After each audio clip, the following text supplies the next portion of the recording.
اور انبیاء زادوں کی بیویوں میں سے ایک عورت نے علیشہ سے فریاد کی اور کہنے لگی کہ تیرا خادم میرا شوہر مر گیا ہے، اور تو جانتا ہے کہ تیرا خادم خداوند سے ڈرتا تھا، سو اب قرض خواہ آیا ہے کہ میرے دونوں بیٹوں کو لے جائے تاکہ وہ غلام بنے۔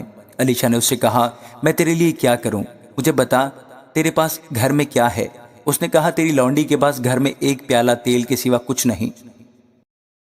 تب اس نے کہا تو جا اور باہر سے اپنے سب ہمسایوں سے برتن آریت لے، وہ برتن خالی ہوں اور تھوڑے برتن نہ لینا، پھر تو اپنے بیٹوں کو ساتھ لے کر اندر جانا اور پیچھے سے دروازہ بند کر لینا، اور ان سب برتنوں میں تیل اونڈیلنا، اور جو بھر جائے اسے اٹھا کر الگ رکھنا۔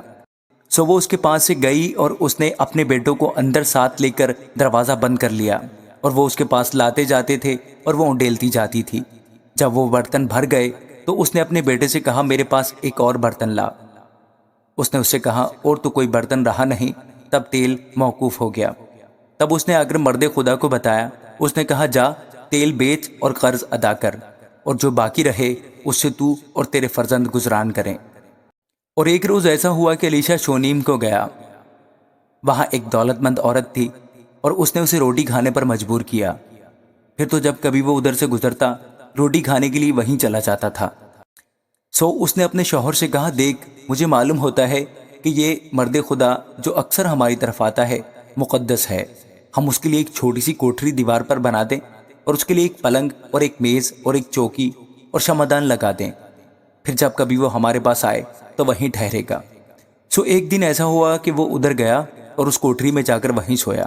پھر اس نے اپنے خادم جہازی سے کہا کہ اس شونیمی عورت کو بلا لے۔ اس نے اسے بلا لیا اور وہ اس کے سامنے کھڑی ہوئی۔ پھر اس نے اپنے خادم سے کہا تو اس سے پوچھ کہ تو نے جو ہمارے لیے اس قدر فکریں کی تو تیرے لیے کیا کیا جائے؟ کیا تو چاہتی ہے کہ بادشاہ سے یا فوج کے سردار سے تیری سفارش کی جائے؟ اس نے جواب دیا میں تو اپنے ہی لوگوں میں رہتی ہوں۔ پھر اس نے کہا اس کے لیے کیا کیا جائے؟ تب جہازی نے جواب دیا کہ واقعی اس کے کوئی فرزند نہیں اور اس کا شوہر بڈھا ہے۔ تب اس نے کہا اسے بلا لے، اور جب اس نے اسے بلایا تو وہ دروازے پر کھڑی ہوئی۔ تب اس نے کہا موسم بہار میں وقت پورا ہونے پر تیری گود میں بیٹا ہوگا۔ اس نے کہا نہیں اے میرے مالک، اے مرد خدا، اپنی لونڈی سے جھوٹ نہ کہہ۔ سو وہ عورت حاملہ ہوئی، اور جیسا علیشہ نے اس سے کہا تھا موسم بہار میں وقت پورا ہونے پر اس کے بیٹا ہوا۔ اور جب وہ لڑکا بڑھا تو ایک دن ایسا ہوا کہ وہ اپنے باپ کے پاس کھیت کاٹنے والوں میں چلا گیا، اور اس نے اپنے باپ سے کہا ہائے میرا سر، ہائے میرا سر۔ اس نے اپنے خادم سے کہا اسے اس کی ماں کے پاس لے جا۔ جب اس نے اسے لے کر اس کی ماں کے پاس پہنچا دیا تو وہ اس کے گھٹنوں پر دوپہر تک بیٹھا رہا، اس کے بعد مر گیا۔ تب اس کی ماں نے اوپر جا کر اسے مرد خدا کے پلنگ پر لٹا دیا اور دروازہ بند کر کے باہر گئی، اور اس نے اپنے شوہر سے پکار کر کہا کہ جلد جوانوں میں سے ایک کو اور گدھوں میں سے ایک کو میرے لیے بھیج دے تاکہ میں مرد خدا کے پاس دوڑ جاؤں اور پھر لوٹ آؤں۔ اس نے کہا آج تو اس کے پاس کیوں جانا چاہتی ہے؟ آج نہ تو نیا چاند ہے نہ سبت۔ اس نے جواب دیا کہ اچھا ہی ہوگا، اور اس نے گدھے پر زین کس کر اپنے خادم سے کہا ہانک، آگے بڑھ اور سواری چلانے میں ڈھیل نہ ڈال جب تک میں تجھ سے نہ کہوں۔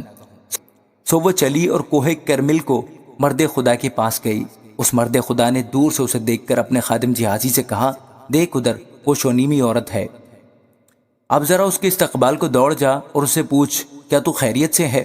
تیرا شوہر خیریت سے ہے؟ بچہ خیریت سے ہے؟ اس نے جواب دیا خیریت ہے۔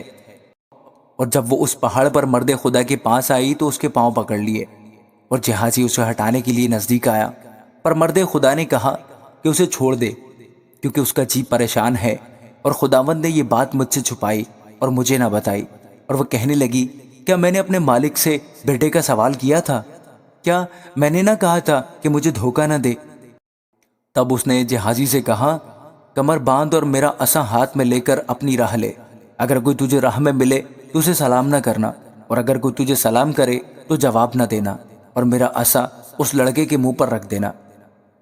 اس لڑکے کی ماں نے کہا خداوند کی حیات کی قسم اور تیری جان کی سوگند، میں تجھے نہیں چھوڑوں گی۔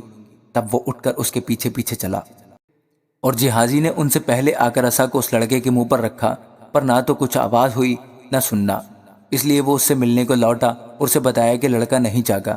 جب علیشہ اس گھر میں آیا تو دیکھو وہ لڑکا مرا ہوا اس کے پلنگ پر پڑا تھا۔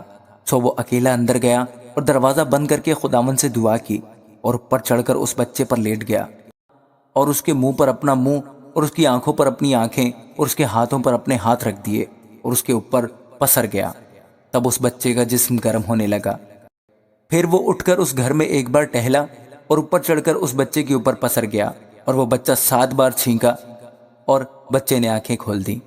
تب اس نے جہازی کو بلا کر کہا اس شونیمی عورت کو بلا لے۔ سو اس نے اسے بلایا اور جب وہ اس کے پاس آئی تو اس نے اس سے کہا اپنے بیٹے کو اٹھا لے۔ تب وہ اندر جا کر اس کے قدموں پر گری اور زمین پر سرنگوں ہو گئی، پھر اپنے بیٹے کو اٹھا کر باہر چلی گئی۔ اور الیشا پھر جلجال میں آیا اور ملک میں کال تھا اور انبیاء زادے اس کے حضور بیٹھے ہوئے تھے، اور اس نے اپنے خادم سے کہا بڑی دیگ چڑھا دے اور ان انبیاء زادوں کے لیے لپسی پکا۔